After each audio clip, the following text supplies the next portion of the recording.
Good afternoon, and happy holidays to all of our viewers watching today. We have started off this show at Tembe Elephant Park to see what our elephants are up to after their post-Christmas party. My name is Kerry Dupree, and I will be your naturalist presenter for the day. On our director team today, we have Mika, and also joining us on tech, we have John. It is a lovely sunny day in Tembe Elephant Park. It's nice to see that there's not too many clouds looming. Johannesburg has been a little bit temperamental with the weather and with the rain, but we're always grateful for all this rainfall we've been receiving in the rainy season. So, yeah, just a reminder, folks, that this is a live and interactive experience. You can watch us on our app, or if you're watching on the website, you can also go and register to send through any questions or comments or join in the conversation. Please use the QR code on screen now as well, or if you're on Twitter or X, you can use the hashtag at Wild Earth. Let me know how your Christmas season was. I hope that everyone had a fabulous Christmas day. I hope you all enjoyed your lovely time with your special time with your families, and of course, overindulged in way too much Christmas food. I surely know that I did myself. It's lovely to have some good weather over Christmas in Southern Africa. I know in some places in southern Africa, between Zimbabwe and South Africa, if it doesn't bucket and pour with rain on Christmas Day, then you know it is coming for you on New Year's. So, hoping that everyone has had a very special Christmas season so far. Darcy Miller, thank you for joining us today, and good afternoon on this very sunny afternoon. 27th of December, Friday afternoon. I cannot believe, where has this year gone to? Blink and the years go by quicker. Isn't that crazy? The one disadvantage of age is that time seems to fly by way too quickly, which is not something these elephants seem to concern themselves with too much. They're just roaming around, enjoying the sunshine, having a nice bath, mud bath. I'm sure it's been some miserable weather, so elephants really look forward to these sunny days so they can come down to the watering hole and have a good old mud bath. Catherine, thank you for joining us. I hope that you haven't frozen in Germany. I hope the weather and the snow has not been too unbearable. Joanne Mello, happy Friday. Good Friday, it is definitely. I know I have Christmas cake to last me probably another week or 2 weeks, so I'm rather excited about that, I must say. I don't know if we have any of our viewers that are a fan of Christmas cake, but my grandmother makes the most amazing Christmas cake from scratch. And of course, it has to be treated with brandy for 3 months, one tot a week. So, by the time Christmas comes, that brandy Christmas cake surely is ripe and ready. Penelope Kenyon, thank you for watching. I hope that KZN has not been too hot and humid with all this rain around. KZN does get very humid, unbearable at times. So I hope you've also had some pleasant weather over the holiday festive season.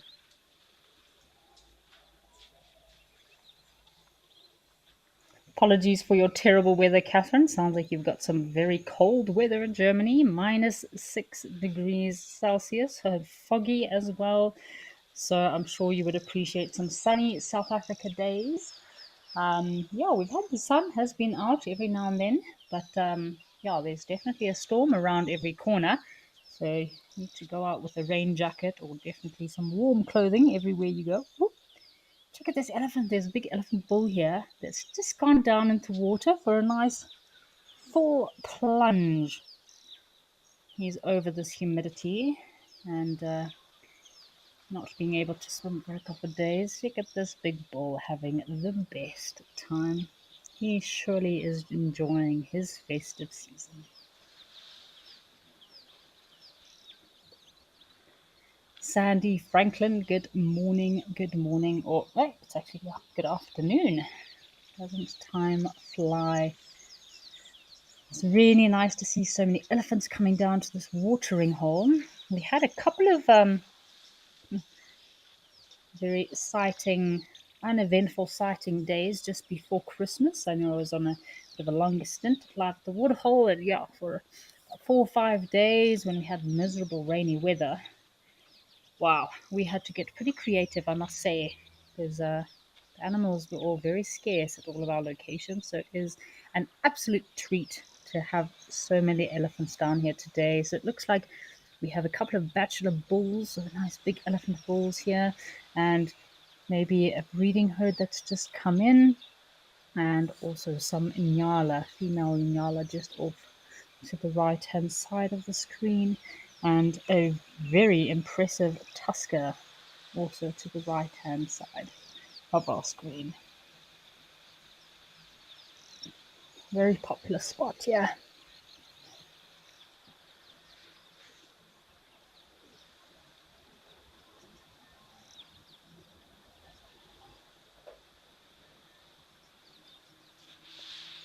So I've just been trying to catch up with all the activities from our live locations. I see on Christmas Day, Cedric and John Kinghorn were very festive in their Christmas attire. I love the Christmas hats and, of course, reindeer sunglasses and all those interesting Christmas jovial festivities. Looks like they had an absolute fabulous day in Juma. Lots of Christmas spirit around. And just a bit of an update from the locations. There's been lots of leopard activity. Seems like Kachava has been on Chitwa quite a bit and moving around between Chitwa and Juma with her two cubs. It's lovely to see her being so calm and confident with those cubs, playing on a bit of a log. And I think 2 days ago she was also in a bit of a hunting.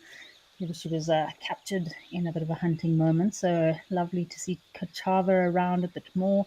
Very excited to see that Dewey, the hippo, is also resurfaced at Treehouse Dam, and of course getting up to his normal shenanigans of rolling around in the water, having a lovely swimming parade. Yeah, I've seen Dewey doing his swimming acrobats. It's always rather entertaining. So yeah, nice to see Dewey around. I must say, very impressed with John Kinghorn's lovely array of socks. He's got some incredible socks that he's been wearing recently, so lovely to see those. Over at Amakala, Andrew has also been pretty busy. Lots of elephant activity, some good birding. So yeah, nice to see some updates from all of our locations. The lions also have been, yeah, lots of mating and courtship going on between the animal kingdom of or the lion kingdom, should I say, on Juma. So wow, lots of updates, lots of animal activity. I guess everyone is festive with the Christmas season. Um, Shidulu was also seen recently. Shidulu, the female leopard. So yeah, really awesome to see how much activity has been happening on the live drives the last couple of days since I've been away. And always great to see that festive Christmas season on the live drives.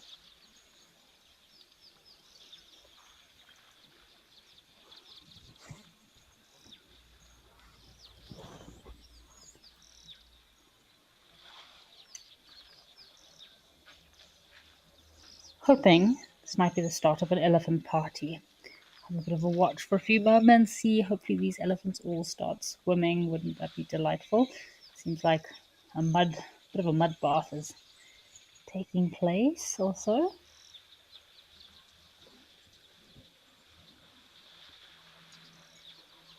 Sure, everyone is enjoying all the aftermath of Christmas. I surely am enjoying all the leftover Christmas food. It is such a lovely time, but sooner, probably rather than later. I know we all have to work off that Christmas food, which again, these elephants are, they're just enjoying packing on the pounds as they start feeding on all the lush green vegetation. They're not too worried about losing all that Christmas fat. Oh, we do have one individual. There's an elephant here that has a collar on it. Let's see this. This looks like a big cow or a big female elephant just in the middle of the screen. She appears to have a collar.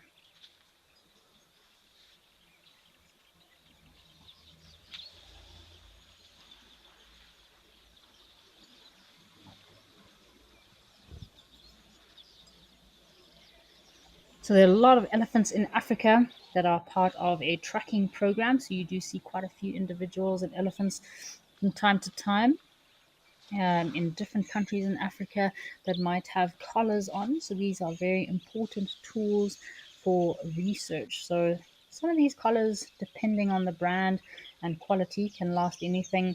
It's generally the battery. So the battery life determines how long the collar will be active for. With technology nowadays, you do get collars that can last anything between 1 to 2 years, they say. Oh, this elephant on the left here.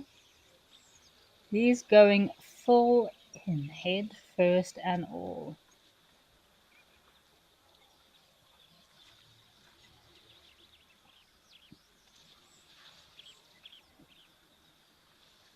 There we go. So I think Paul that's just having the best time.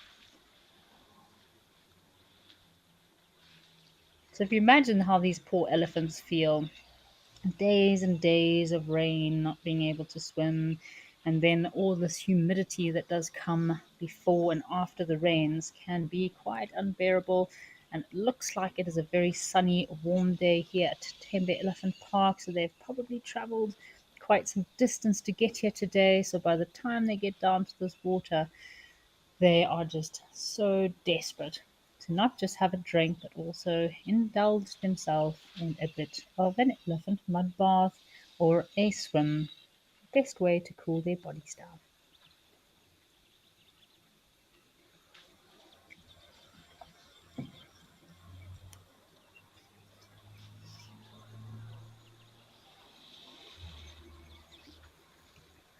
Alrighty, so it seems like we've got some activity at some of our other locations. So why don't we head over to Nkoro and see what other big mammal is waiting for us?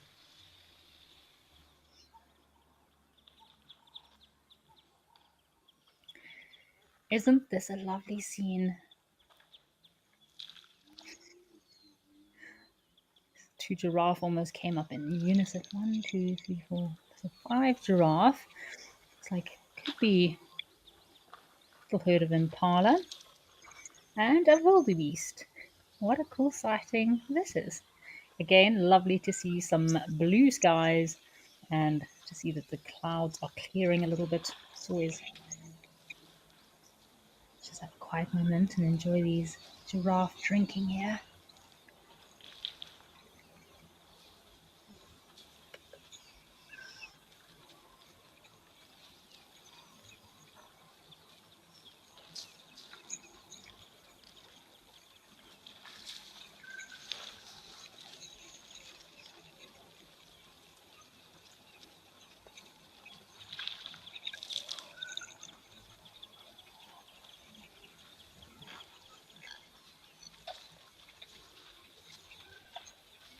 How special is this? We've got three different mammal species in this same frame.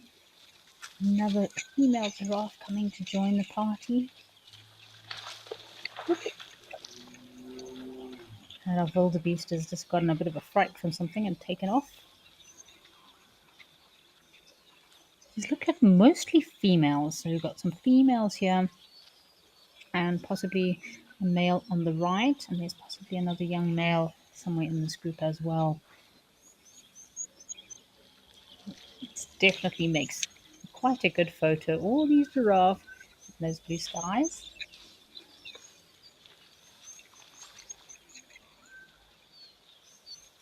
And the rest of the impala breeding herd is coming down. And I don't see too many little babies yet.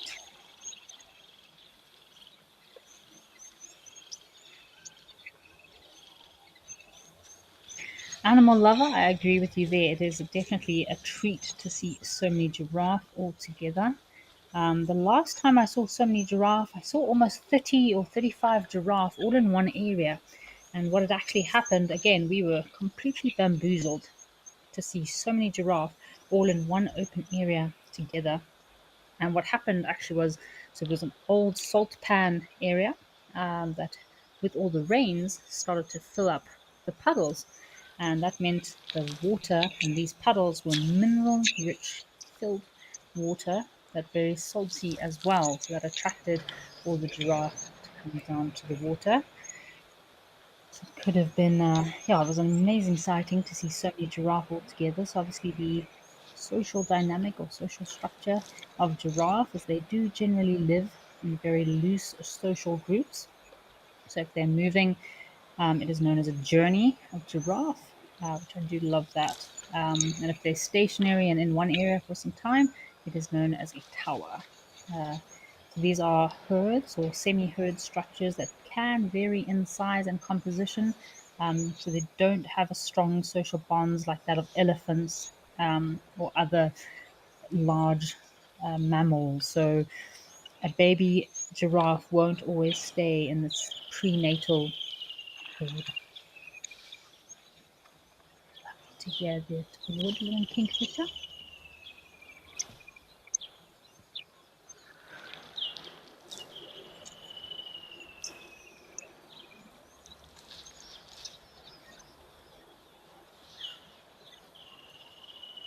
So yeah, very loose aggregation. Often giraffe, by the time they hit their teenage years, this giraffe is licking his lips.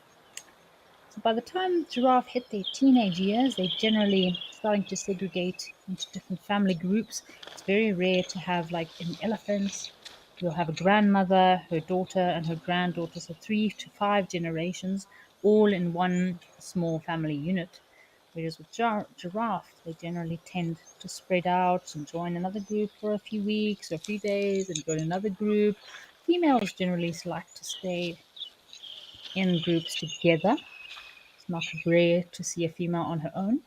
And again, bulls can form small bachelor groups. But again, very loose kind of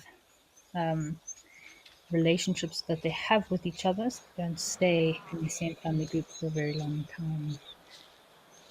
So it's a really cool sighting. The impala have all come in here. Oop, here's our wildebeest friend. Sandy Franklin, thank you for your question. So, Christmas dinner for the carnivores. Yeah, definitely lots of meat. So, roast chicken, roast duck, pork roast, beef roast, lots of salads. Of course, Christmas cake is always given, some sort of trifle. I know lots of people like their shrimp cocktail at Christmas time. I don't think we're very popular, like eggnog is not a very big thing, I don't think, in South Africa and Zimbabwe. Um, of course, champagne is always around, and yeah, so generally, yeah, pork roast, beef roast, salads. That's generally what our Christmases normally comprise of. But I'd love our viewers to send through what your ideal Christmas dinner is. I love Christmas food because it's not always food that you eat throughout the year, so it's always special. And yeah, so please feel free to send through. I'd love to know what some of our viewers think is the ideal Christmas dinner or Christmas lunch. If you have Christmas lunch, it's nice that you can have.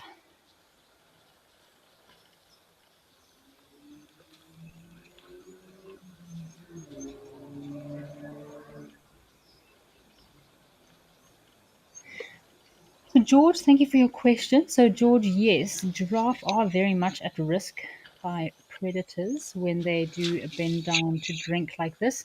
So, that's why you do find giraffe can often be quite nervous and skeptical when coming down to a pan or a watering hole.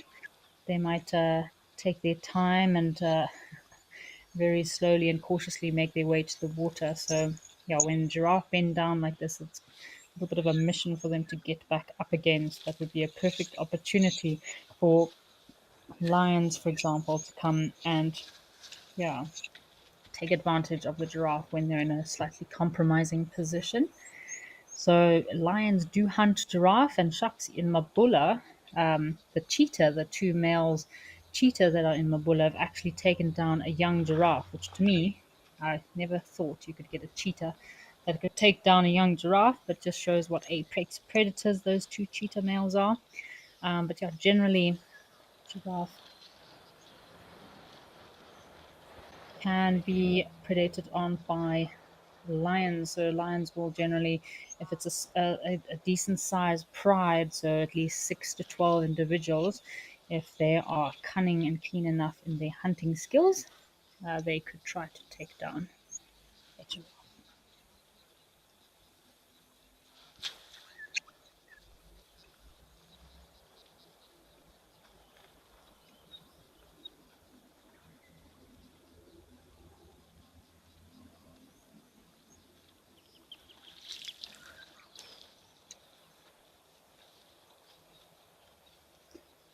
Got another good question, Starbuck. Thanks for your question. The Starbuck is asking, do giraffe need to drink daily? So no, giraffe are not water dependent species.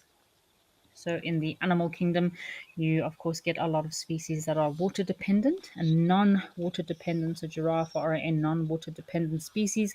They can actually go for several days without drinking water. So they do get a lot of moisture from the leaves and vegetation that they feed on. And of course, yeah, we always look forward to seeing giraffe at a watering hole, kind of bending down and very awkwardly trying to drink some water. So yeah, giraffe are not water dependent, and yeah, can actually go days, if not a week, without water at all. So yeah, that's why they do rely on their diet very heavily to provide a lot of water for them, especially in the dry times when they have to move very far distances in order to find food.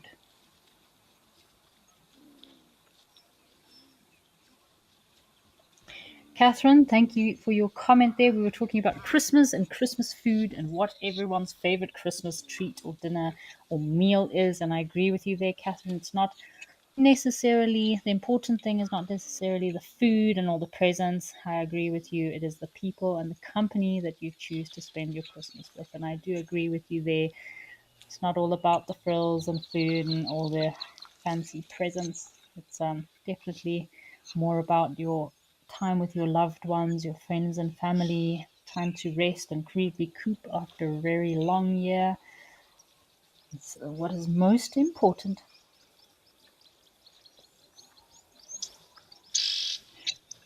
Giraffe girl, I see you are in your element, and I agree with you. It would be very special to be sitting on the Nkoro deck, enjoying these giraffes having a drink.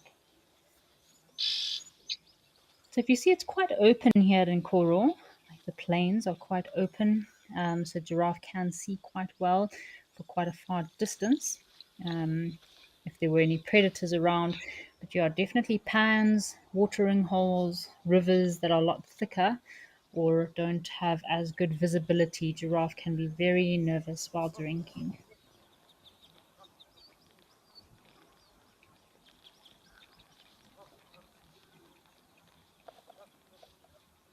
So giraffe are not of any concern when it comes to their conservation status.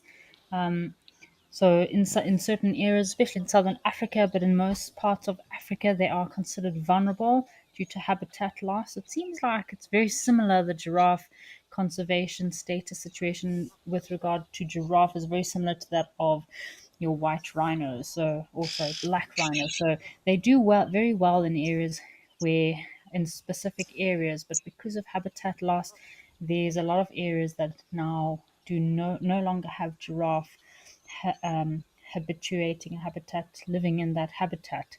And of course, if they are, they can very easily become overpopulated in some game reserves. Their populations have decreased by about 35 to 40% over the last 3 decades, leading to some areas being completely extinct of giraffe. So, yeah, the same issue with a lot of species is that there's not enough areas that they can occur, and where they're breeding and doing well, they are overpopulated.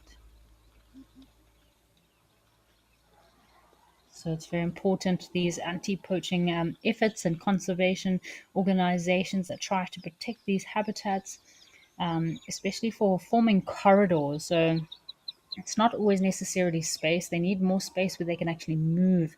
So these wildlife corridors are very important for giraffe so that they can actually move into different areas because giraffe are used to moving very far distances, and they don't necessarily like to be contained into small reserves. So very important to have these wildlife corridors so that giraffe can move freely and be in a very happy environment with enough food. This looks like quite a pregnant female giraffe here. She could be ready to pop within a few months. So gestation period of giraffe is anything between 14 to 15 months. That is a very long time to be pregnant, I must say.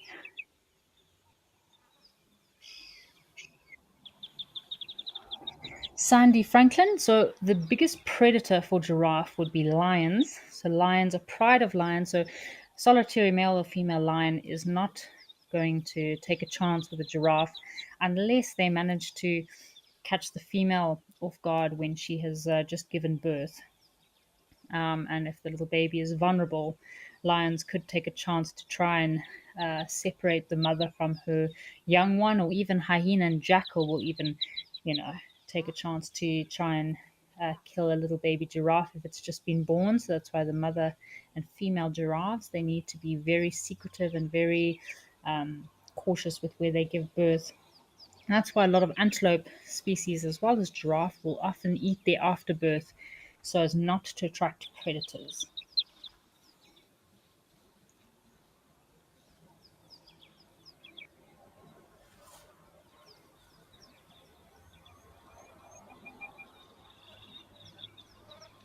So, yeah, lions are their main predator. Hyena and jackal will go for baby giraffe. And as I mentioned in Mabula, two male cheetah there have actually killed a little giraffe before.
Oh, goodness, look what we have here. So it looks like we've got some little baby Egyptian goslings that have joined us at the pan. Shem, I believe over in Makala, there was some little baby Egyptian geese that were almost taken by a bird of prey. So, yeah, these Egyptian geese, we need to watch out for those big birds of prey. How cute are these little guys?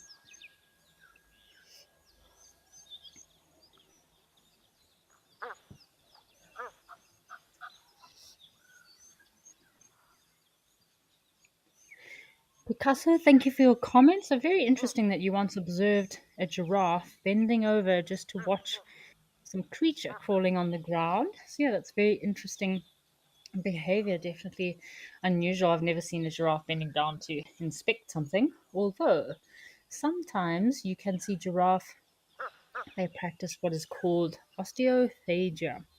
So this is the chewing and eating of bones. So because giraffes are such large mammals, have a very high bone density, so they require a very high amount of calcium in their diet. So if you're ever watching a giraffe and it's either playing with something on the ground or looks like it's eating soil or even just standing chewing on something very awkwardly, it could actually be a bone that the giraffe is chewing on. This is a very cute sight. I remember we had the Egyptian geese that Biffles Hook Dam, and we also had Egyptian geese at Gowrie Dam last year, January, and we were following the little family. Unfortunately, I don't think any of them survived. I think only three in the end survived. So, yeah, I hope those Egyptian geese over in Amakala also survive the year.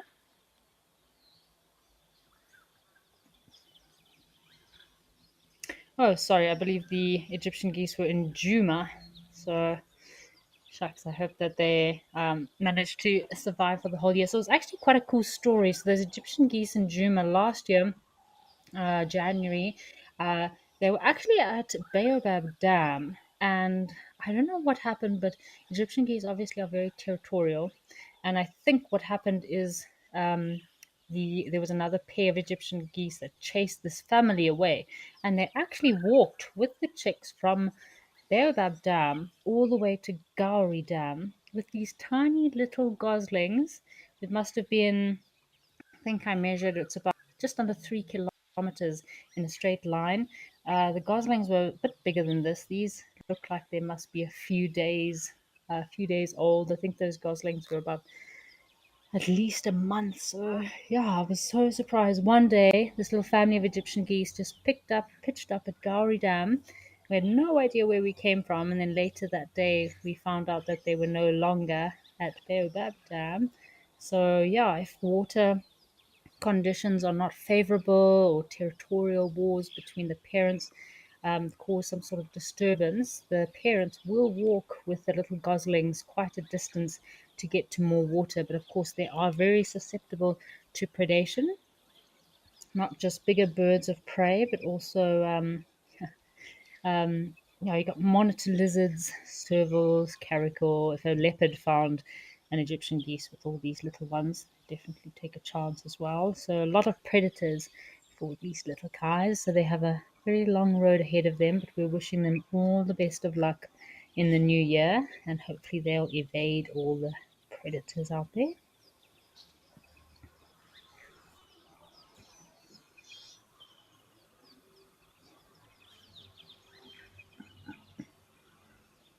Alrighty, folks, I think it's time for the vulture feeding at Victoria Falls Safari Lodge. Why don't we head across to Zimbabwe and see the vulture feeding?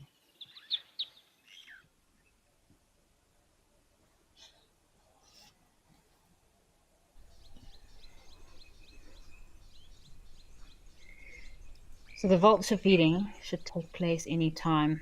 If you have got a decent sized screen at home, your TV screen, it'd be pretty cool to take a time lapse of this whole procession of vultures coming in. There's just a couple here, but within a few minutes, there are going to be vultures everywhere. It's like they all send out the message that food is on the way, and the vultures all hone in from every direction, and it is absolute pandemania. It's madness when all these vultures get fed. So it looks like we mostly have obviously the common white-backed vulture, some hooded vultures just on the right here near these little it's like tambuti trees, um, and feeding time it is.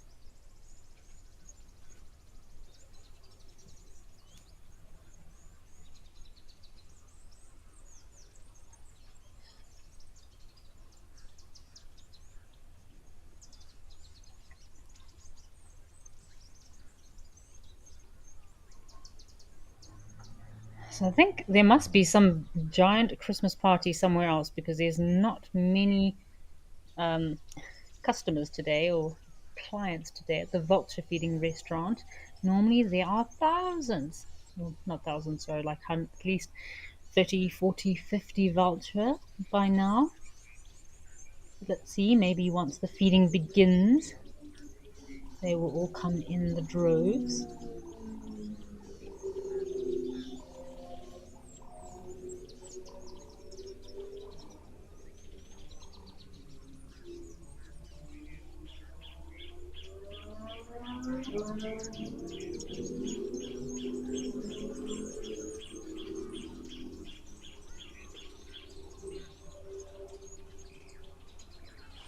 definitely an all-you-can-eat buffet. It's either eat. If you don't fight to eat, you'll definitely lose out on your meal. It's either fighting with one another, just trying to get a little bit of food here and there. But I do think that there's been a bit of a Christmas feast elsewhere because yeah, there's definitely not as many vultures as there normally are.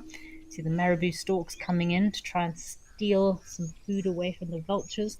Those long legs and bill of theirs perfectly designed for stealing food away from other big birds like vultures.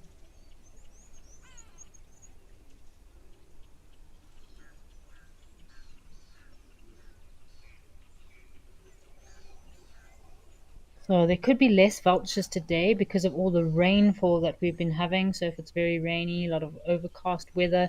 Did see Safari Lodge earlier just before we started the show, and it did look like it's quite overcast. So maybe there are not too many birds thermaling. So when there's a lot of rain, there's not so much wind. It's difficult for the vultures to get up into the sky and start thermaling and looking for food. So it could be the reason that there are not too many vultures today, but still pretty chaotic with all the vultures we do have here.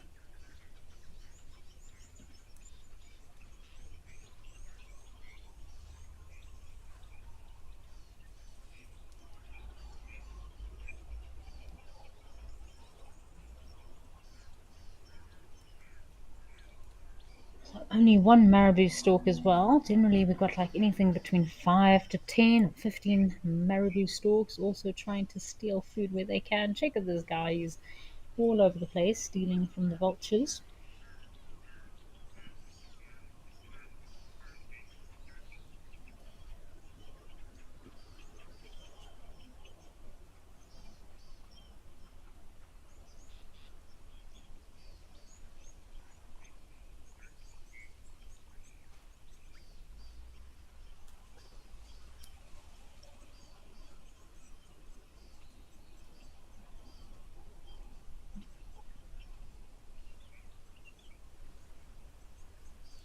So there's a general pecking order here amongst these vultures. There will be more dominant individuals that might dominate at vulture feeding times like this. So the larger vultures, like the lapid-faced vultures, are generally more dominant, and then of course your smaller hooded vultures do have to wait on the outskirts for any little bits and pieces of food that's left over. And of course, as I mentioned, the marabou storks then kind of they're pretty big, long legs, so they just roam in there as they can and steal the food that they can. So interesting, the pecking order amongst the vulture world.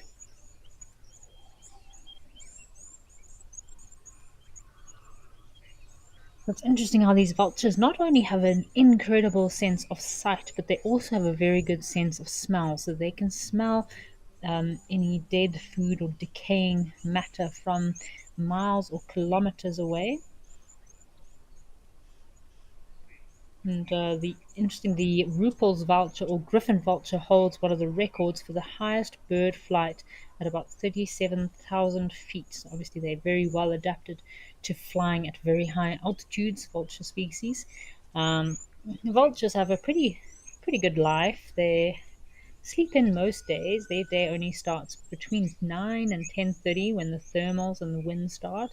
That's when they'll take the thermals up into the sky and use it as a bit of an elevator into the atmosphere to start soaring and flying.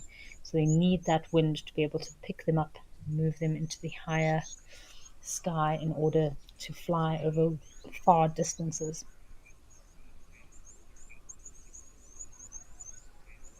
So we had Spas Inkov. Thank you for your question about the giraffe and giraffe conservation. So yes, there's a lot being done to protect giraffe in southern Africa. Obviously, our protected species, and yeah, we're trying. A lot of organizations are trying their best to preserve and protect these very important species.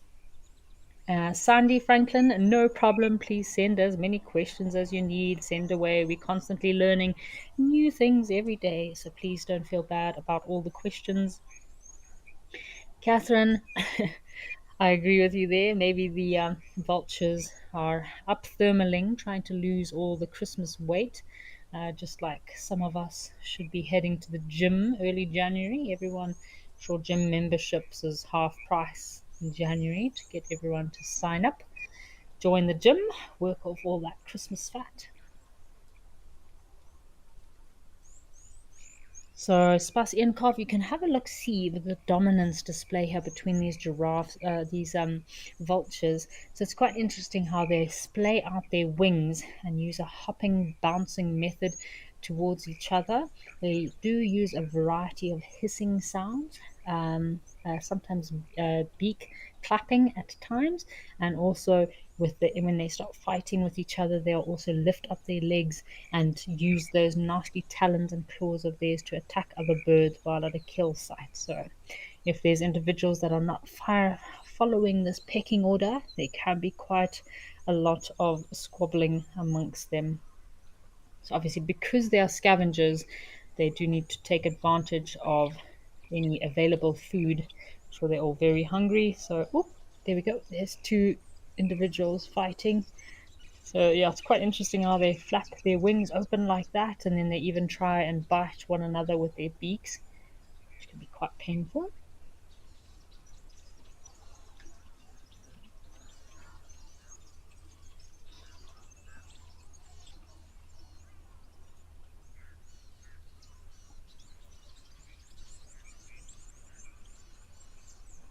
Such a privilege to be able to watch this today. Vulture feeding here in Victoria Falls in Zimbabwe. I do hope we see more species, but it does look like the rain is starting. So again, there's our good indication as to why there are not too many vultures at the vulture restaurant today.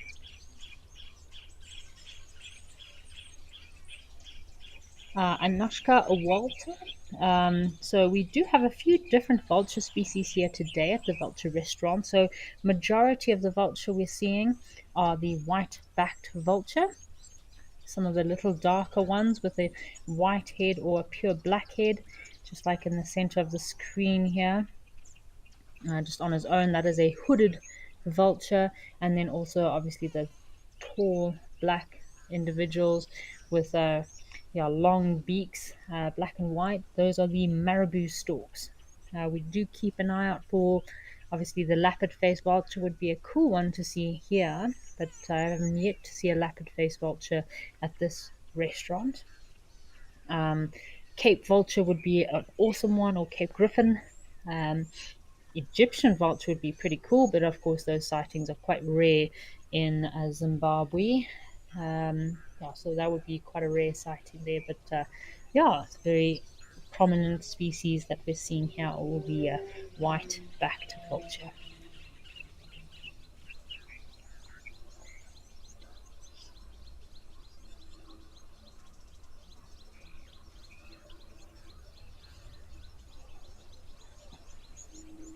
So it's quite interesting how these vultures have adapted feeding strategies. So each vulture species has adapted itself, different body size, head size, shape, bill, in order to feed on different parts of different, yeah, to feed on different parts of an animal or a carcass.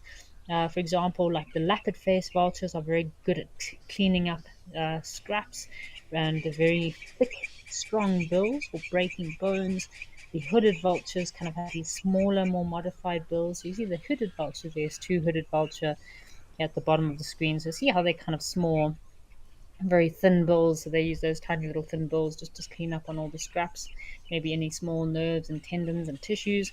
These lappet face vultures, white back vultures, then are very good at very strong bills. So they're very good at opening up kills. So, for example, if this little hooded vulture arrived at a carcass, the only thing he'd be able to feed on is the eyes of a dead animal. You'd have to wait for these white-backed vulture to arrive to be able to cut and open the kill, because the hooded vulture's bills are not strong enough to open up a carcass. So yeah, it's kind of helps to give a bit of a diversity. So some vultures are more prone to feeding on the organs. Other vultures, like these whiteback, they'll feed on anything.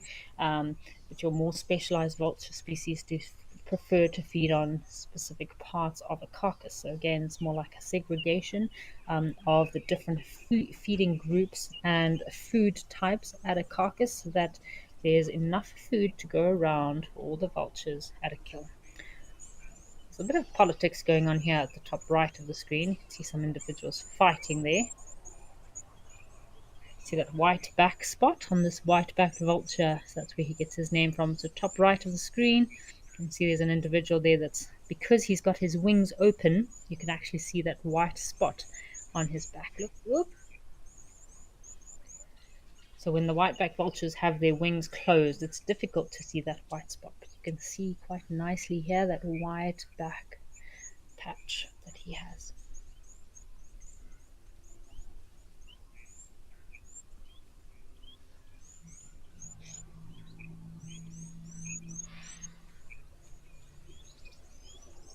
So these are obviously very efficient feeders, all vulture species. So it just is a very good example of how quickly and effectively vultures can clean up a carcass, and of course a very important part of the ecosystem in order to help reduce parasites and bacteria in an area. So they're like a free waste disposal system of the bush. I can just imagine the rain right now in Vic Falls, smelling that smell of fresh rain on the sand, on the soil, with the smell of those green mupani leaves.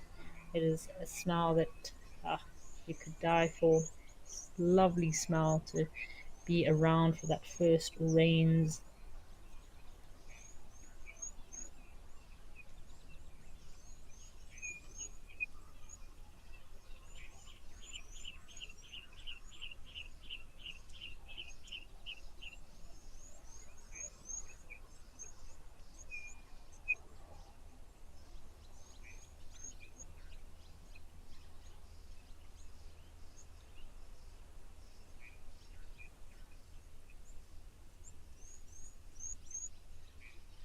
So it's very interesting with these vulture. I know a lot of people villainize vultures, but they are actually very intelligent birds.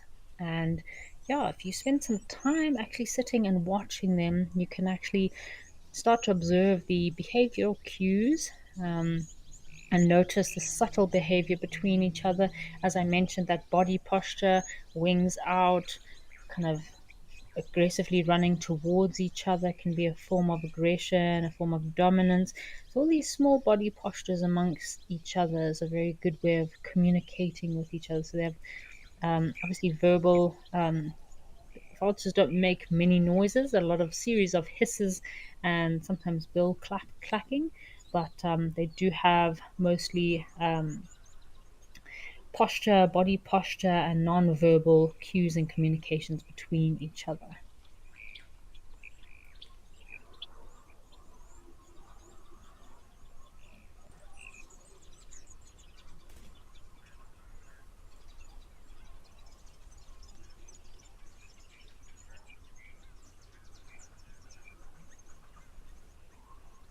Alrighty, seems like we've got a lot of activity at our locations today, which I'm absolutely delighted about. Why don't we head back to Nkora, see what else is waiting for us?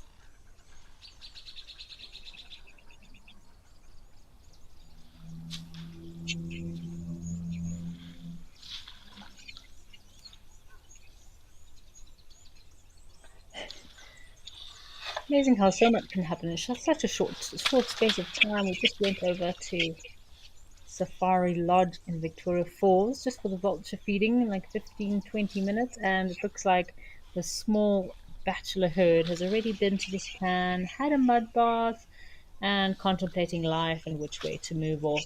They're probably a bit exhausted about after all the holiday festivities, and yeah, it doesn't look like they've got too much planned for the rest of the day.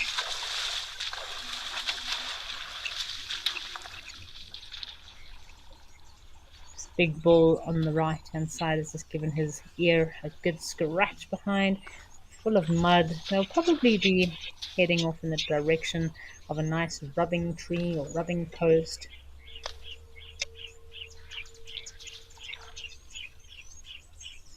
So obviously, elephants are known for their remarkable intelligence, comparable to primates and dolphins. So some of the most intelligent mammals on Earth, and they do display a lot of problem-solving behavior, as well as obviously using tools, and they're aware of communication. Let's just have a bit of a quiet moment just to listen to this elephant bull splashing himself.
Obviously, elephants are a keystone species. I know we often take elephants for granted, but every sighting of these incredible, intelligent beasts is always a privilege. So it's such a privilege to be able to live on the planet with these giant creatures, and they do play quite a crucial role in the ecosystem. Again, some non-verbal communication going on here between these two bulls.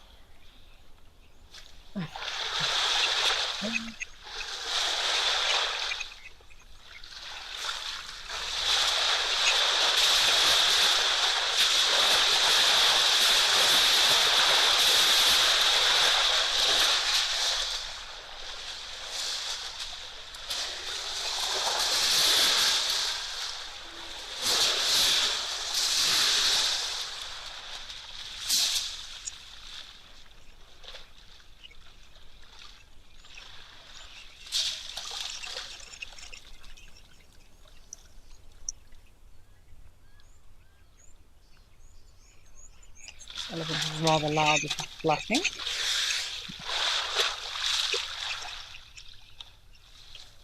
Look lovely though to hear.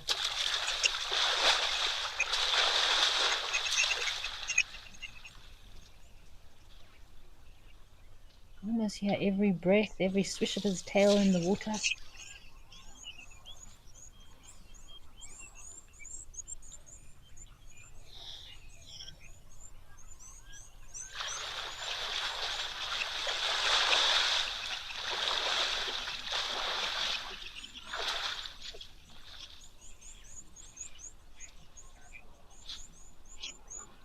So yeah, it was really cool to see those two bulls interlocking their tusks and trunks. So again, this is a can be a form of bonding display.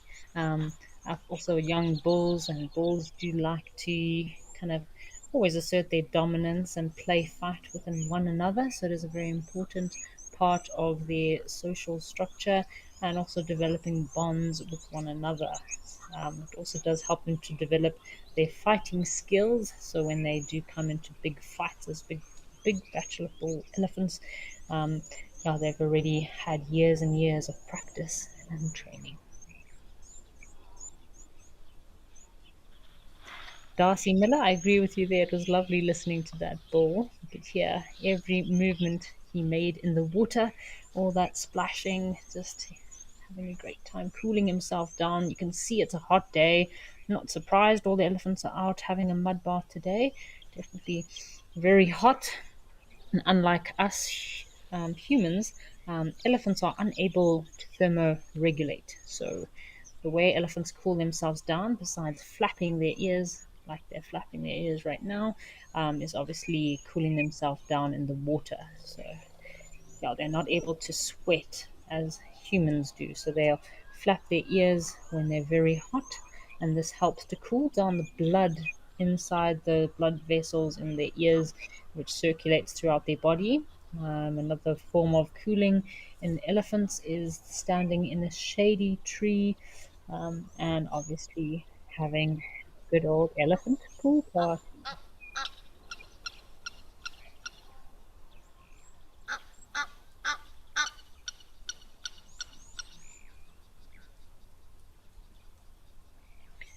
Very impressive elephant bulls here. So you can see two big males and then one more younger sub-adult. So the sub-adults, he's probably in his 20s, and these two bigger bulls, they do look very mature. So they're probably hitting their late 30s to early 40s, those big bulls there.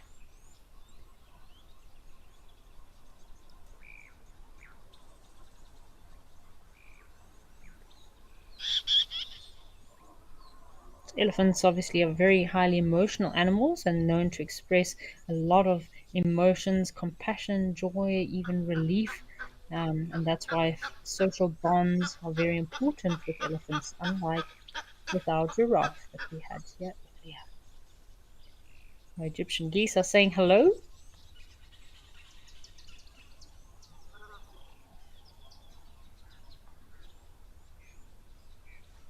Oh, here's our blacksmith lapwings and our Egyptian geese with their tiny little goslings. Aren't those adorable?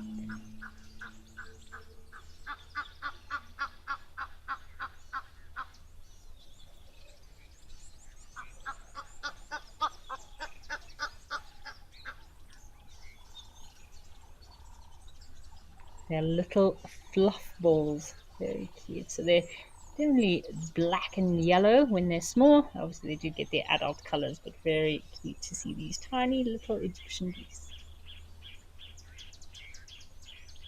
So Anushka, thank you for your question. Is asking about how heavy is an elephant trunk. So a big elephant bull, like these elephant bulls we've just seen, their trunks can be anything between 120 to 140 kilograms or 300 pounds. So that is a full-grown adult elephant. And again, it's very much depending on the size. An elephant's trunk contains over 30 to 40,000 muscles. So it does make it a very strong and versatile and capable tool used for lifting and even picking delicate things off of the ground. Very cute.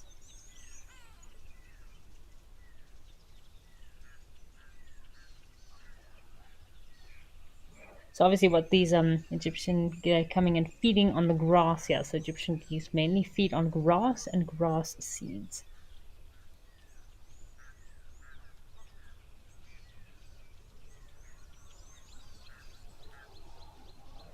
It's crazy to think of how heavy an elephant's trunk is. I mean, a baby elephant at birth can again weigh anything between 40 to 60 kilograms at birth, and then a big adult bull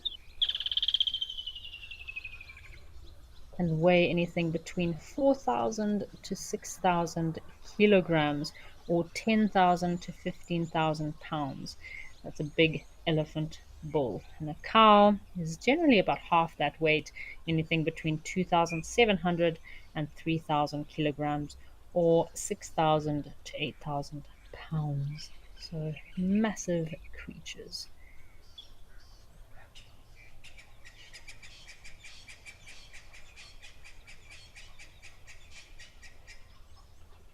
So just really enjoying that woodland kingfisher that was calling, and it sounded like we also had some spurfowl that were also vocalizing in the background there.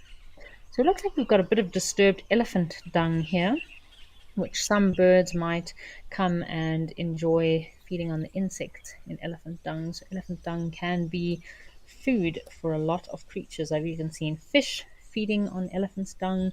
Yeah, palm nut vultures looking for seeds. You get squirrels digging around in there. Termites, of course, decompose the dung. Whoop! Something gave our little ducks a bit of a fright.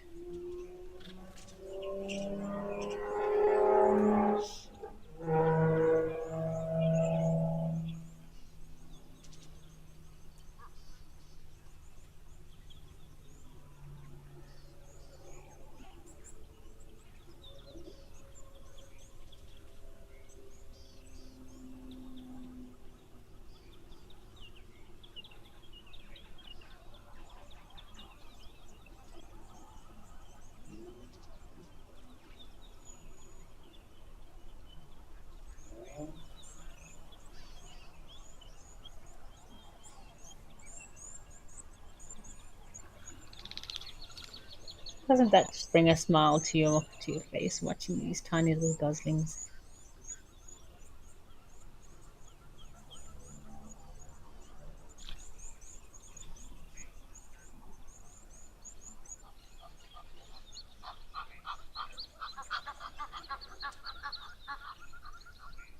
You can hear them calling there. They've got a bit of a low pitched cheeping sound,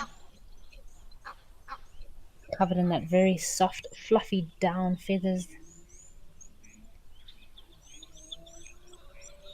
So, of course, both of these parents, as you can see, are very highly protective over their little ones. They can normally have anything between 6 to 8 eggs that they'll sit on. Generally, the hatching rate is quite successful, but for them to breed and manage to carry all of their little goslings to full term can be quite difficult. So, generally, if 2 to 3 individuals survive within a little flock of 6 to 8, it's normally quite successful. And they are precocial, so that means that when they hatch from the eggs, their eyes are opened within a few minutes and they can already walk, swim, and even forage within a few hours of hatching. So, just as the parents' baby Egyptian geese will primarily feed on grass, seeds, and from time to time aquatic plants. So they also consume insects, which is interesting. I didn't realize they also consumed insects like small invertebrates, but I guess every creature does need to fulfill their protein goals.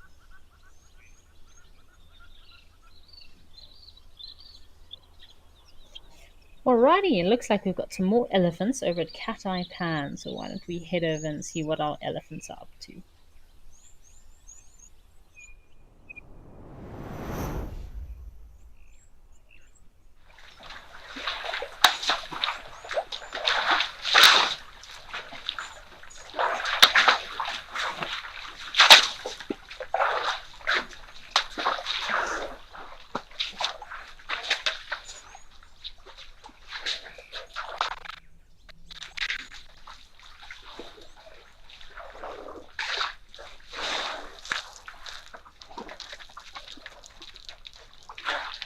We have a close-up 4D view here, so I think we'll just have a bit of a quiet moment and enjoy listening to these elephants mud bathing themselves.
Isn't this a crazy sighting? Look at this elephant. He's like having such a good time just swimming, completely lying on his side.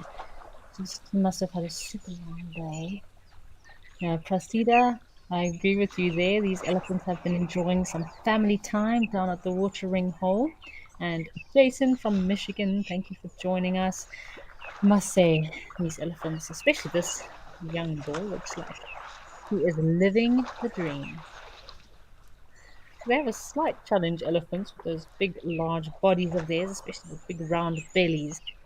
When they lie down on their sides like that, it can be a little bit difficult to get up. So I hope this elephant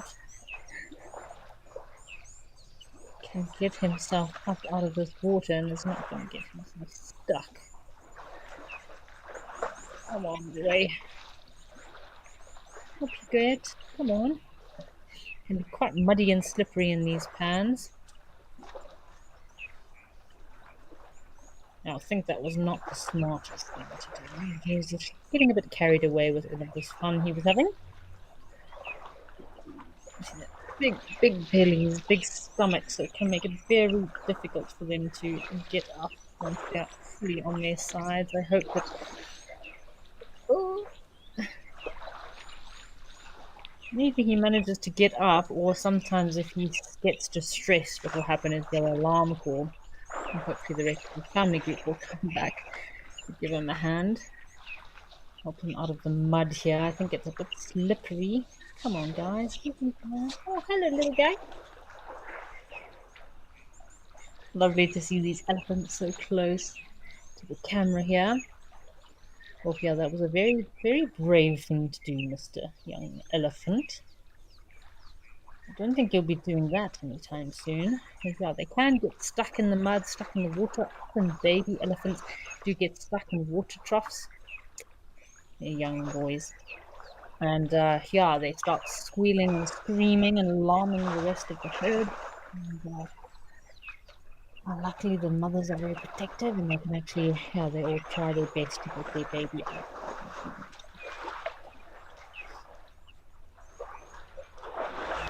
Anushka, yes, these elephants are having a good old soak, but that elephant bull could have got himself into quite a sticky situation.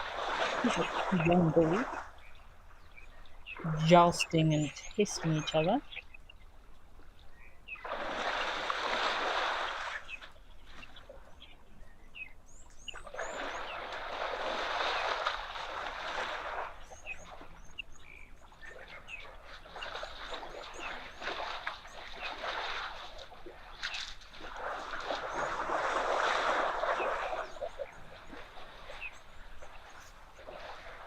Again, all very important in their social development that these young bulls play and fight with each other as much as possible. But yeah, that elephant could have been quite stuck in the mud here. So I'm very glad that he got up, got out of the mud. You do lose a few animals every year in muddy, sticky situations. You can actually see on the camera here, there's a few muddy spots where the elephants have actually splashed onto the camera. So yeah, they're just having a good time.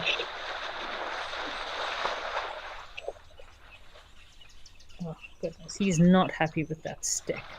This elephant ball just attacked a branch. It's like a big piece of dead old tree inside this pan that he felt the need to attack.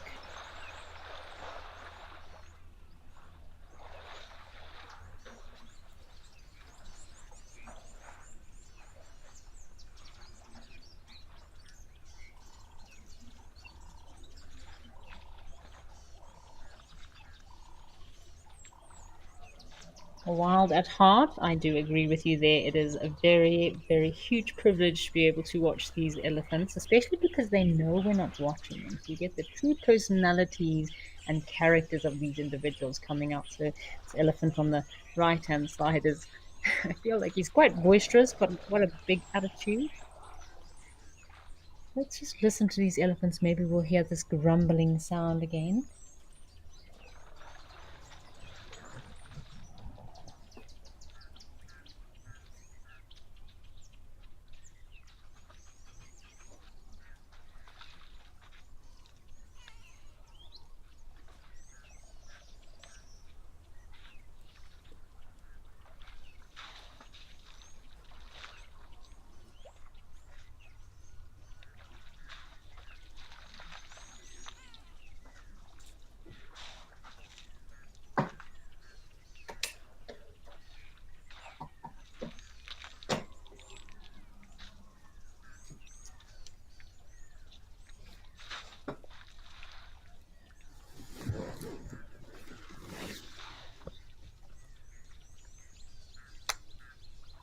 Well, that's pretty close up. Looks like this young elephant bull is definitely coming for his close up as another elephant herd also comes down to the watering hole. So seems like a nice, sunny, warm, hot day across all of our locations in South Africa today because all the elephants are coming in for a mud bath.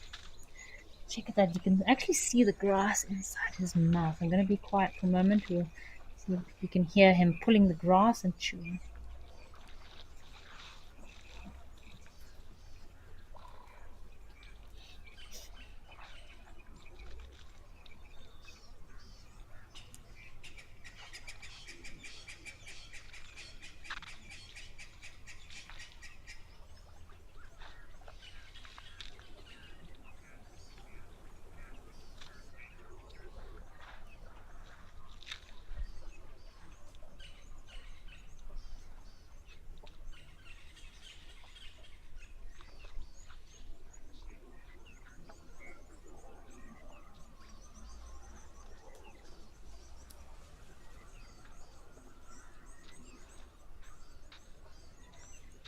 Another young bull close to the camera, or big cow, big female.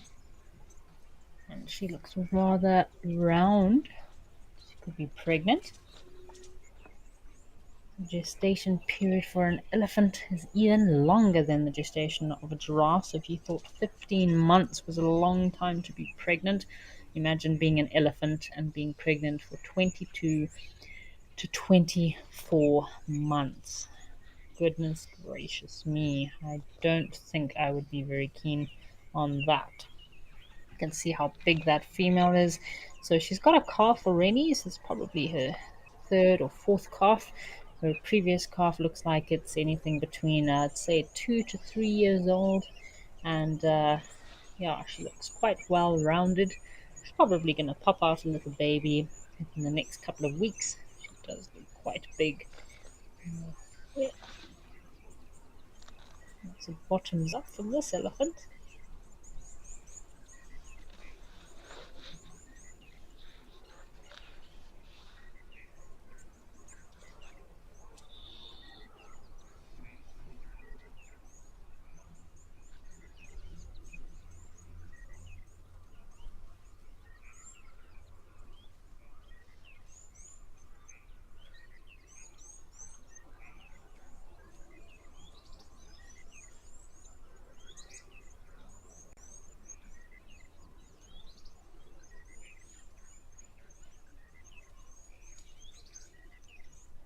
Still got our two young bulls that are still jousting with one another, playing. And looks like they've got another friend that's joined the party. These young bulls can be quite testy even when on game drives and walking safaris. You see, these young elephants can be quite a nonsense, quite a nuisance, full of arrogance and attitude.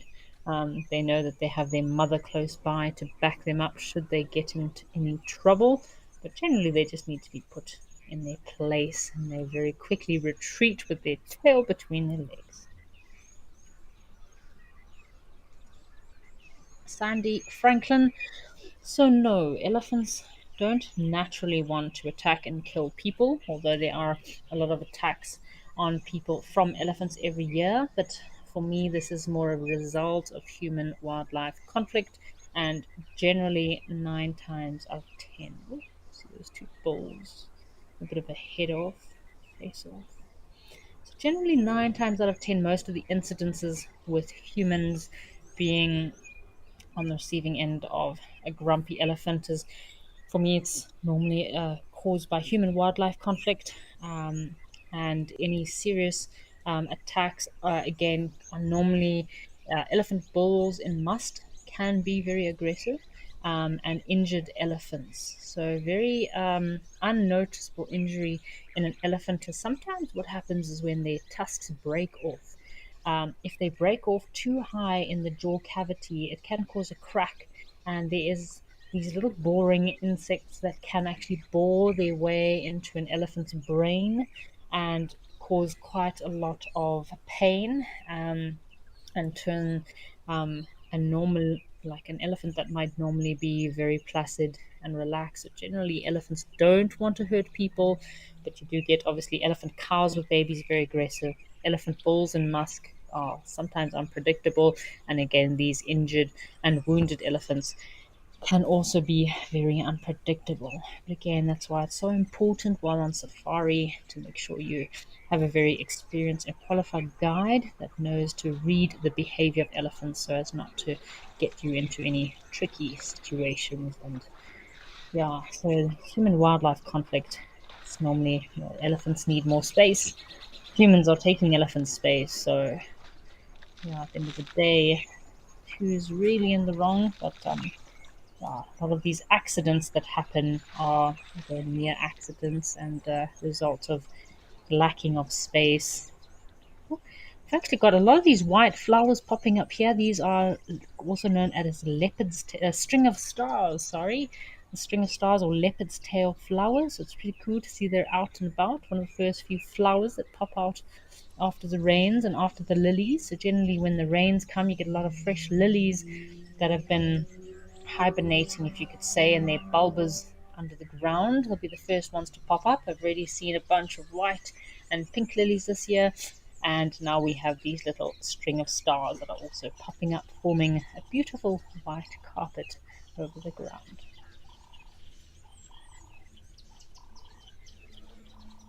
It seems like it's just a leftover ball that was hanging out at the back there.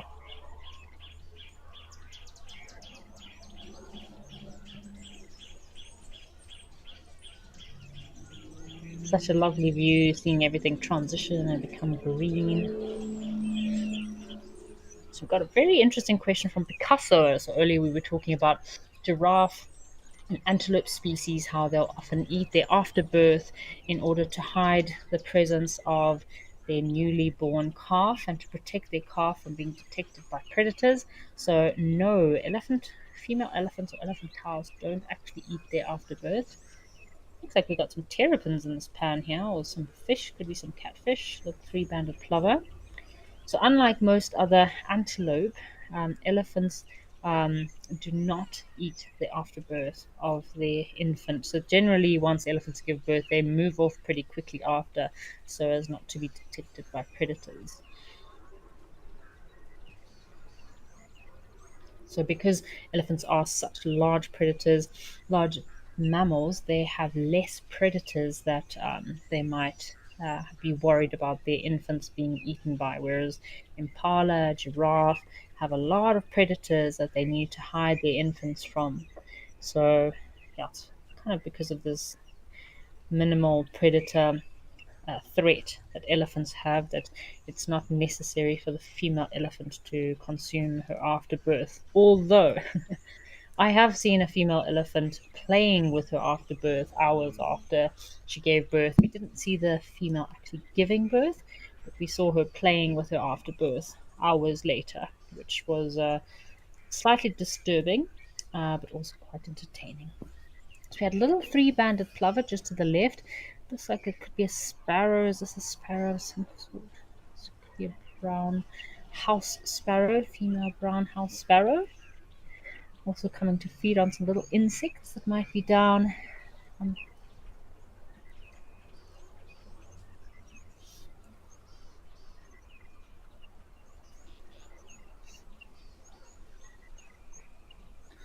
it's always a good idea to have a scan around these pans, see what else is roaming around. So there's a little three-banded plover. I think that was a female brown house sparrow.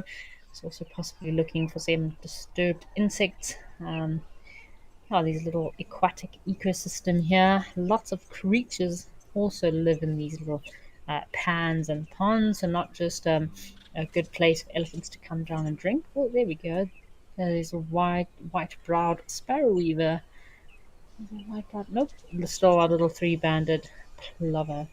So yeah, not just is it a good, perfect aquatic environment for our little plover species, but you get all the smaller birds that come down to drink, little waxbills, doves. You get also your smaller birds of prey, your shikras, your goshawks. Also get sometimes your frog species. I'm sure there's frogs or terrapins or something in this water. You get the reeds, and if there's enough oxygen, you might even get some small fish, a bit of an aquatic fish environment, perfect place for some fish. And of course, all your tiny little mollusks and insects. So it's incredible how the natural environment is filled with little ecosystems all over the place. And then, of course, we get your dragonflies, beetles, insects, wasps that will also come down and drink when the elephants have finished taking over the watering hole. And then, of course, when it is quiet, you get your duiker, your little duiker species, bushbuck, will also come down early hours of the morning and afternoon. Sometimes even during the night when it is quiet and there's not too much activity. And if there's any swampy, marshy areas close by, you might have some bush pig also coming to feed at night.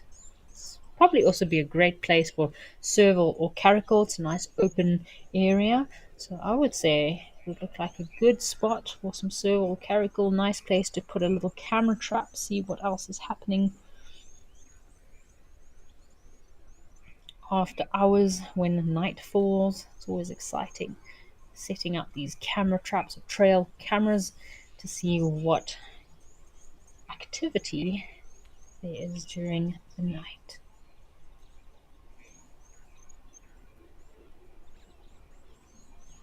Something keeps moving in the water here every now and then. Again, I'm not sure if it's terrapin, frogs, fish. I think there's probably not enough oxygen in this water for fish, but nope. Every now and then there could be a little terrapin nose sticking up out of the water. Oh, there we go. There's one of our terrapins. The terrapin is like a water tortoise. They do occur in these small ponds, rivers, dams, and lakes in southern Africa. Oh, there we go. Very cute.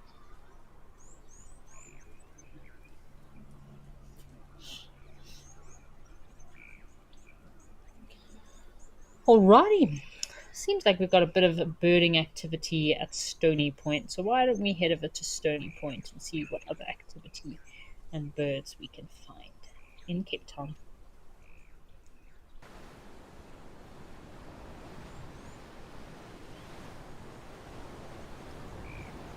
Goodness gracious me. So we have quite a lot of Cape cormorants here. And looks like we have quite a few Hartlib's gulls here. So one, two, three, four, about six Hartlib's gulls, and then looks like majority of the cormorants that we have here are the Cape cormorants. They must have just been out on some fishing escapades for the morning. They're coming to warm up in the sunshine, have a bit of rest before heading out on another fishing mission. Trying to have a look on the beach to see, I can see some Egyptian geese. I'm not seeing any penguins, but there could be some penguins on the beach there. I always hope to see some seals would be great. Apparently you do get otters that do sometimes occur in these aquatic environments, so it would be cool to see an otter. That would be pretty awesome. These Cape cormorants are obviously excellent divers. They are very much prone to plunging into the water to feed and hunt for fish. So they do have these modified webbed feet, and that helps to propel them in the water. And they can dive for depths up to 10 to 15 meters or 30 to 33 feet underwater. It's pretty crazy how well adapted they are.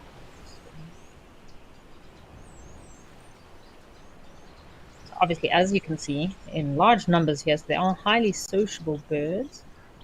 Flock occur in large flocks, and they do obviously communally roost all together. So you can see they're grooming each other, bonding with one another, cleaning off after a busy morning of fishing.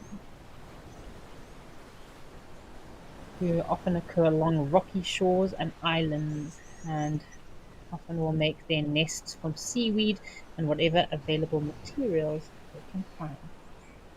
Let's see where the penguins are, or any hyraxes. We have a little female rock dussie or rock hyrax in these rocks here that had 3 little pups last week. It was delightful watching her pups suckling.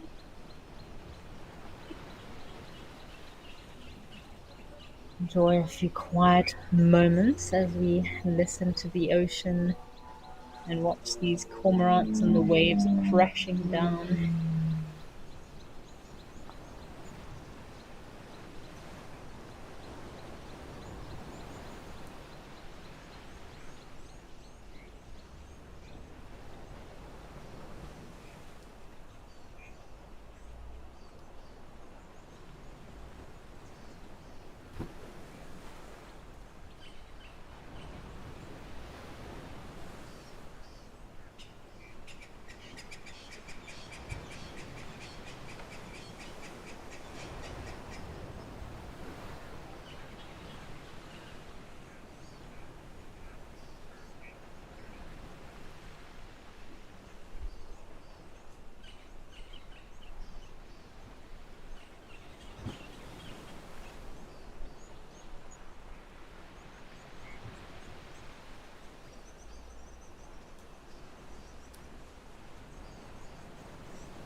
Here's our penguins. Check how well they blend into the kelp on the beach there. So Cape Town has a lot of kelp that washes up onto the beach, so the penguins can blend in very well.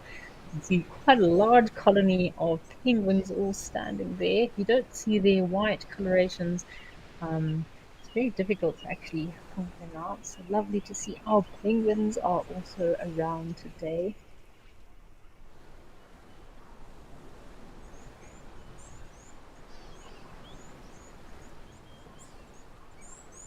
So penguins are flightless birds. So we did have some cool questions last week about penguins and if penguins did once were able to fly. So penguins were actually flying birds at some stage, but as with all family groups, mammals, birds, insects, rodents, all different species have all evolved to fulfill different niches. So the penguins also eventually evolved their wings, which are now their flippers, into being able to use them for swimming. So now they have these pretty awesome little flippers that they helps them to become very specially designed for swimming in the ocean.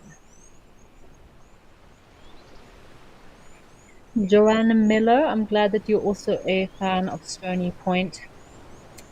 I love the sound of the ocean, so Stony Point always reminds me that it's okay to take a breath every now and then, have a few quiet moments, meditate, and just, yeah, do some self reflecting, self healing. I know it's coming to the end of the year. A lot of people believe in new beginnings, new starts, or rejuvenization, so the ocean is definitely great to help with this process. And yeah, always good to take some time to yourself and listen to those waves.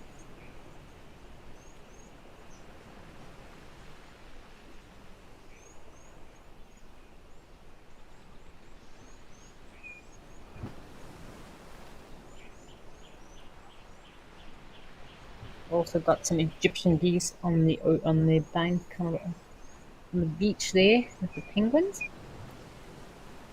So Lenny, I'm not too sure which square white things you were referring to, but I know there were some cylinder blocks where the kind of penguins sometimes hang out, but also where the cormorants were all sitting. So yeah, could have been yeah, part of an old port or yeah, some old just kind of structures of some sort where these cormorants were all hanging out.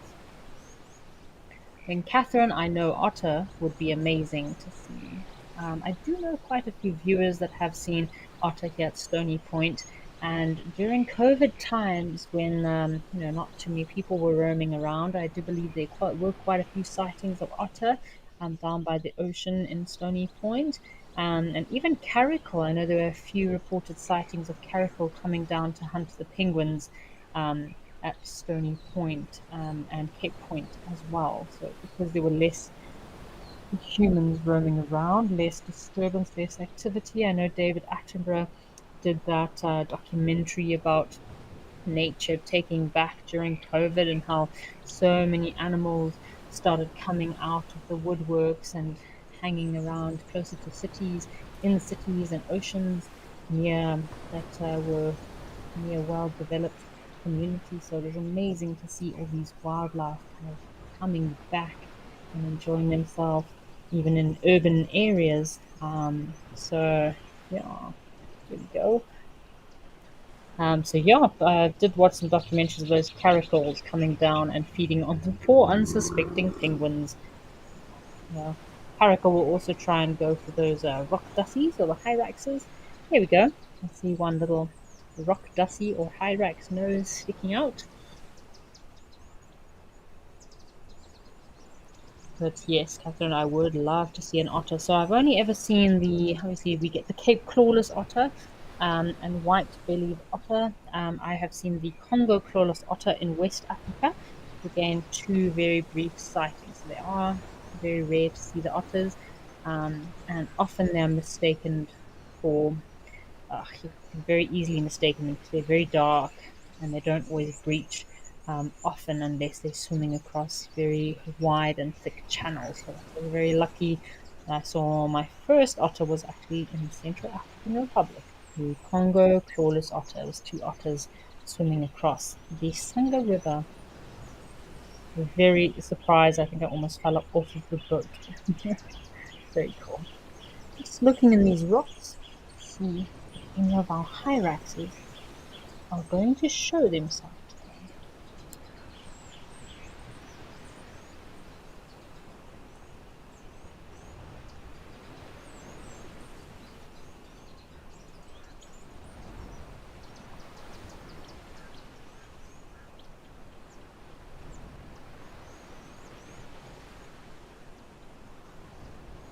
So here's a cormorant. Looks like he caught a little fish. Caught his breakfast. Or hopefully lunch, otherwise he's a little bit behind on his meals. Yeah, these cormorants will hang around in the water like this, feeding, diving underwater, and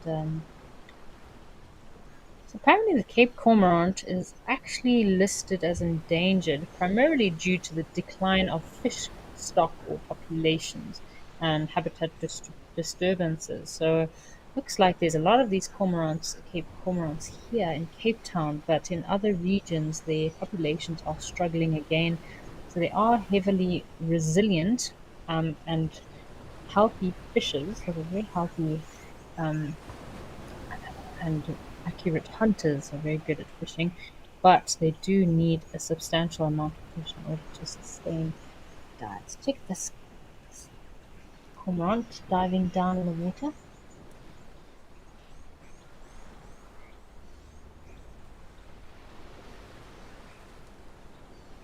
So of course, these cormorants are found primarily along the coastal regions of southern Africa, but they do also inhabit rocky shorelines, islands, as well as estuaries. So it's not common to see a cormorant, maybe not the Cape cormorant, but one of the cormorant species in inland rivers, lakes, or pans as well. They're very strong flyers too. So not just good at swimming, but these cormorants can also fly, and they do fly in a V-shaped formation when traveling long distances over the ocean.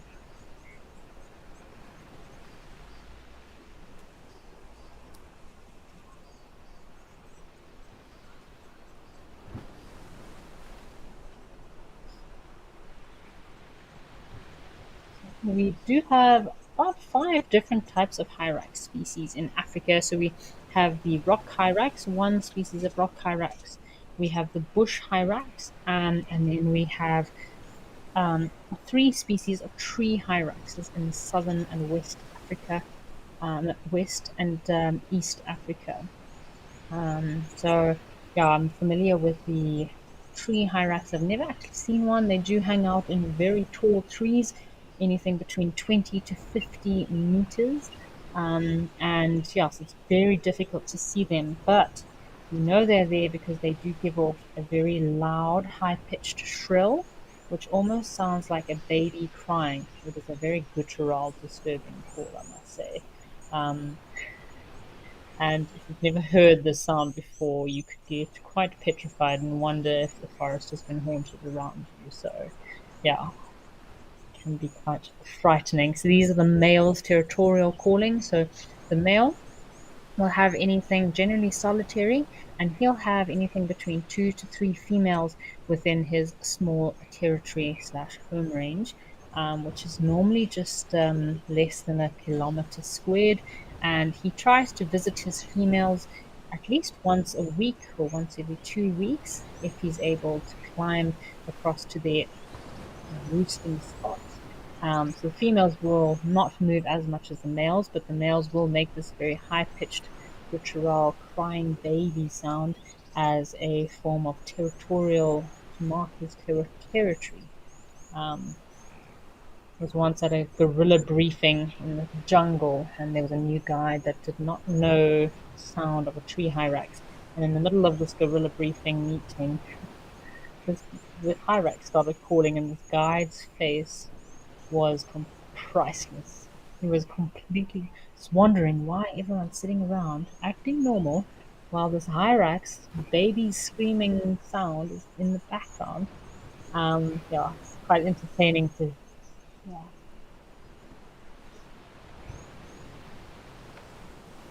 All right, so looks like we've got some cute activity over in Lentoria in Kenya. So why don't we go and check that out and see what's happening?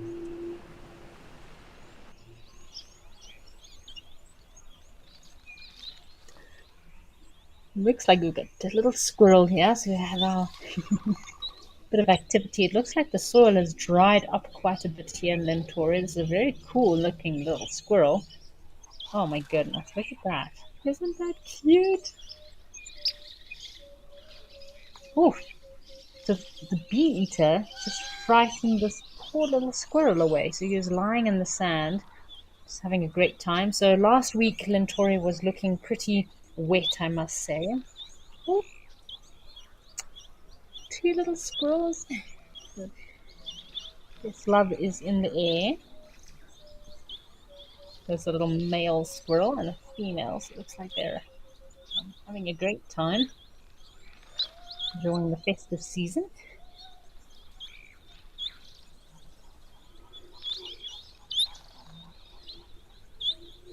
Oh,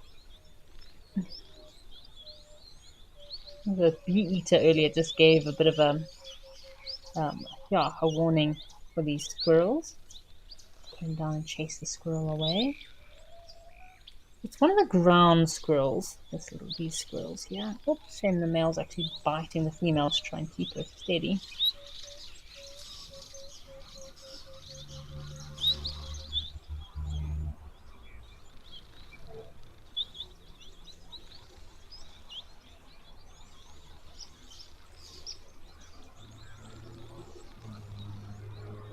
And if we're lucky, there'll be some little squirrel babies in the air sometime soon. How cute is this? Look at those beady little eyes.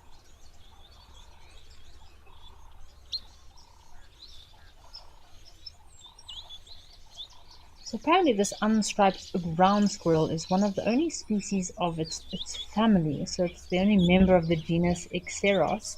And of course it's only found in Kenya, Ethiopia, Somalia, Sudan, Tanzania, and Uganda. So it does inhabit dry savannas and tropical and subtropical dry shrubland.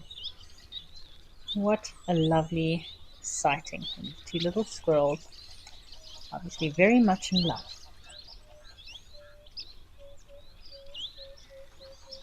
Here the European bee eaters, possibly swooping down, having a drink at the plant. Have some white-browed sparrow weaver nests. It's a looks like this could be one of the house sparrows. We had an epic sighting last week, which was actually the highlight of my week. Some baboons at this exact location that came to check out the camera.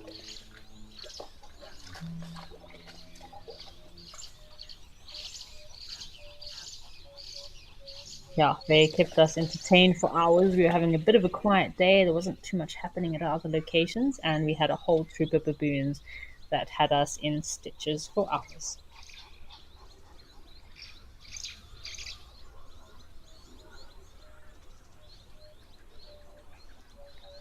Looks like we've got some house sparrows here. I'm just trying to see which house sparrows we've got here.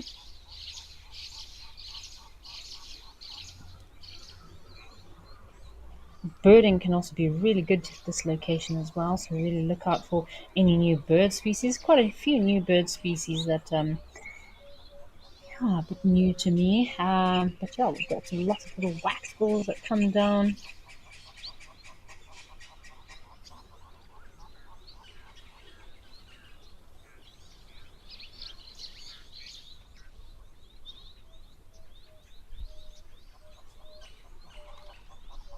And here the wax balls in the background.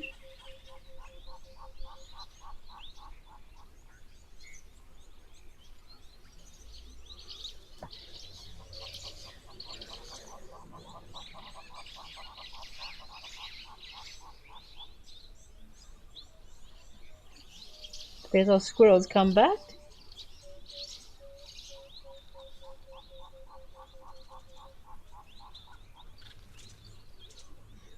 Obviously, I'll feeding most on nuts and seeds.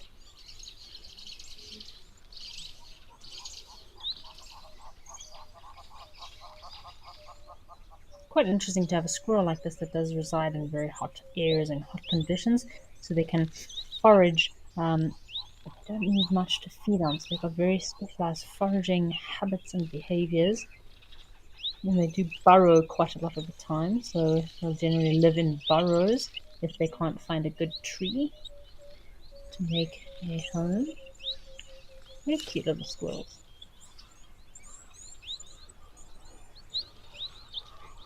Obviously, diurnal species, they do spend most of their day outside, and then, of course, seek refuge at night inside the burrow.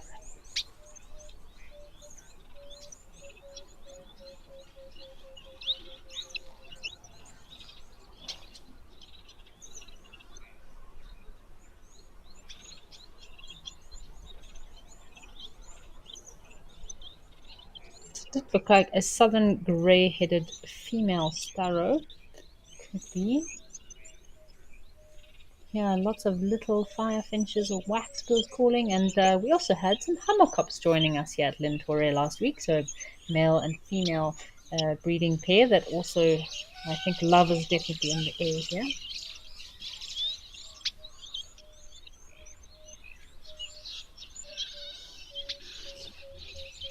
Alrighty, I think we've got some elephants joining us back at Tembe, so let's go check out our elephant activity over in Tembe in South Africa.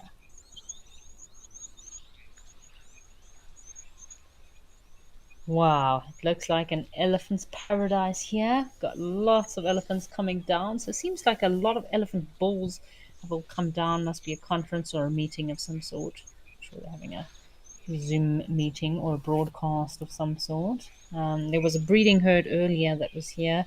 So it could just be hanging around. There's lots of salts and minerals in the sand here. Lots of food. So there's not really much reason for these elephants to leave in a hurry. Nice shady trees. These elephants do tend to love not just wallowing and swimming, but also dust bathing and sand bathing in this nice cool sand down by the water here.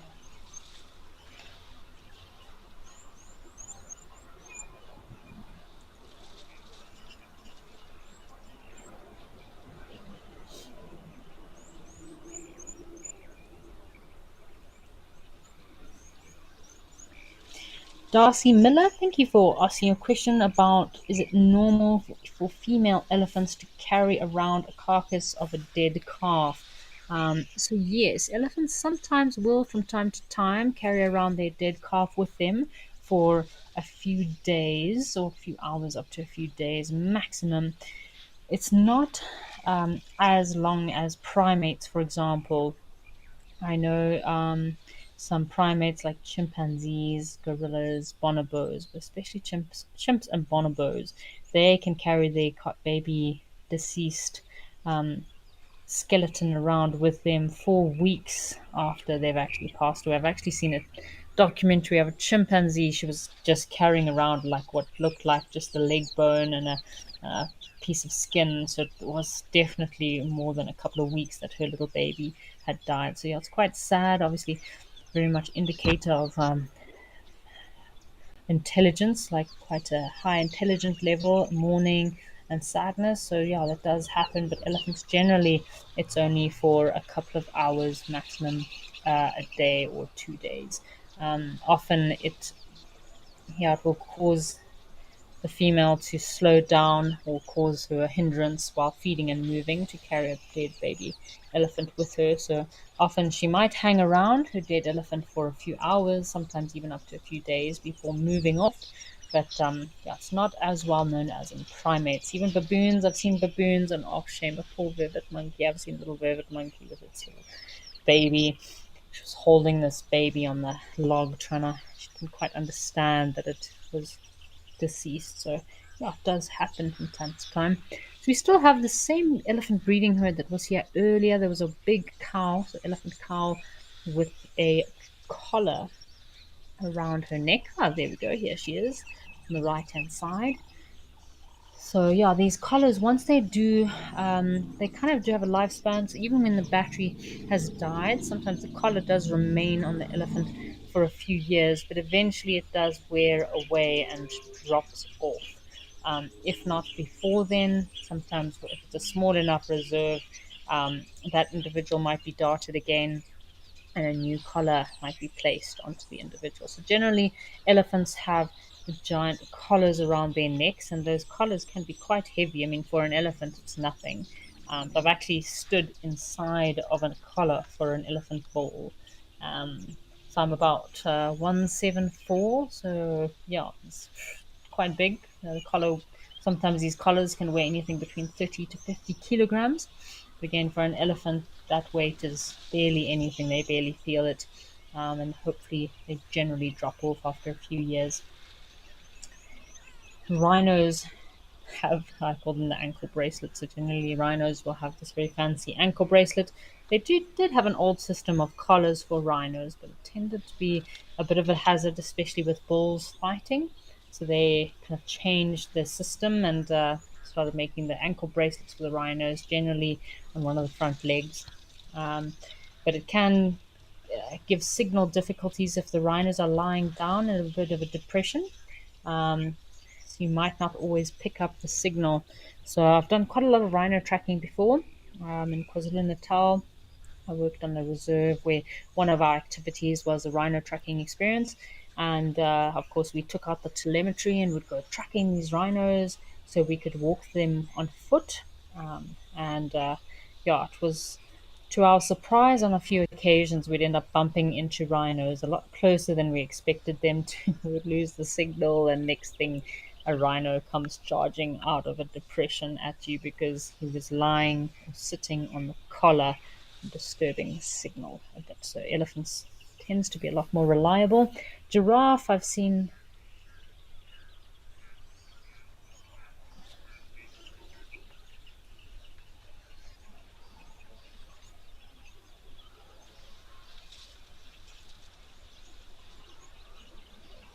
So it's quite cool. Giraffe, actually, there's yeah, I've seen this year giraffe technology is incredible, and with giraffe they've actually developed this little tracking device, which is like an earring, and it has a solar panel, tiny little solar panel at the back of their ears, which actually charges up the battery, and it can last anything between 6 to 8 months. So just think how crazy technology is that managed to evolve and yeah, have these very fancy tracking devices nowadays. Vultures also have tracking devices. Obviously, you have the ringing system in birds and vultures, but they also have a bit of like a harness that they do mount onto the vultures' bodies with a small solar panel again on the back, which is also used for tracking as well. And the solar panel will charge the batteries. So, wow, these tracking devices, definitely a very important research tool and help us to learn and study the behavior of a lot of birds and mammals, like our European roller that Jessica that was joining us earlier this year in Juma. They had that roller they were tracking. Oh, got a male Nyala that's also come down for a drink. Nice to see a beautiful adult Nyala. Seems a bit nervous. There's a little three-banded plover. I wonder what this Nyala is nervous about.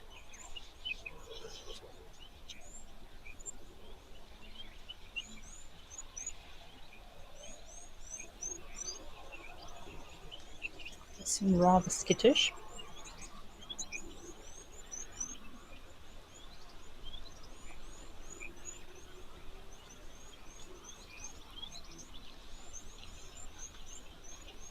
Looks like we've got our little bee eaters, possibly. What is coming down to the water? There's some small birds that are also coming down to the water to drink. Just from the flittering behavior, it looked like it could have been our little bee eaters, which I haven't seen for a while. Be cool to see our little bee eaters again.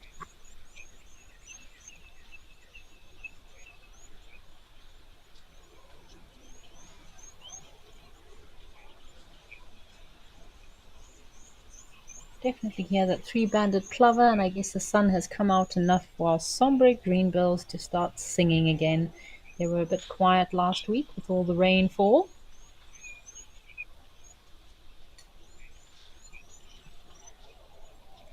Catherine, thanks for that info. Yeah, I believe there are new tracking devices also for rhinos in their ears. And a lot of technology development needs to be done in that process because I believe they don't last too long and can often be ripped out of the ear.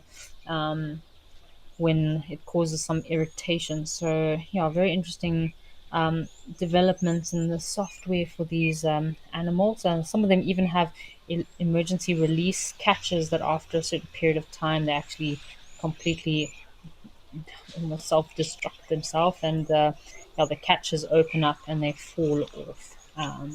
So, yeah, amazing how technology has yeah helped us to understand a lot of what happens in the natural environment better. So this big elephant ball just enjoying the shade.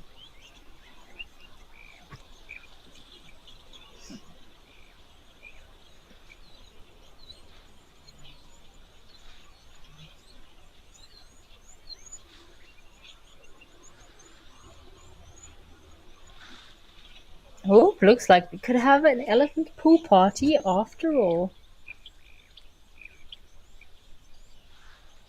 So we've got a some ibises, hardy ibises also hanging out at the water's edge.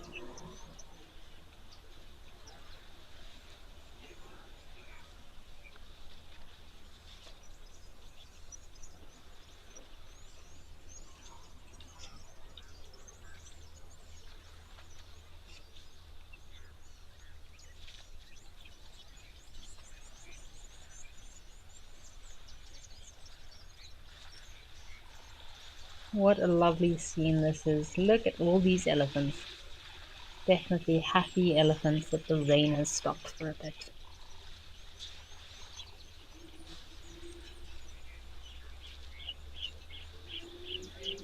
I would love to see another lion here at Tembe Elephant Park. I've only seen lions once before. Maybe if we're lucky, tomorrow. Oh, check out this elephant bull. He's going for full swimming wallow mode.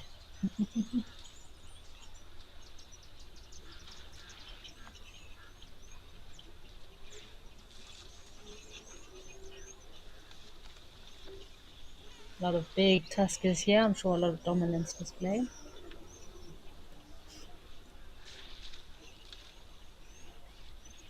So with a lot of big bulls in this area, you'll find a lot of dominance displaying between the bulls, between the males, asserting their dominance. Well, we also have our woolly neck stork that has also come around. So last week we did have, so one day I think we had 5 or 6 woolly neck storks. They're all at this pan. So it was great to see a large number of them. They were all solar paneling themselves, so having a bit of a sun bath, sunning themselves after they had a good old morning grooming session.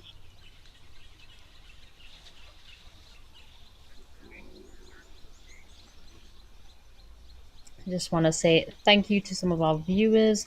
So, Joanne Mello, thank you for your Good Friday wishes. I hope you enjoy the rest of your weekend. Penelope Kenyon, it was a great day. Thank you for joining us.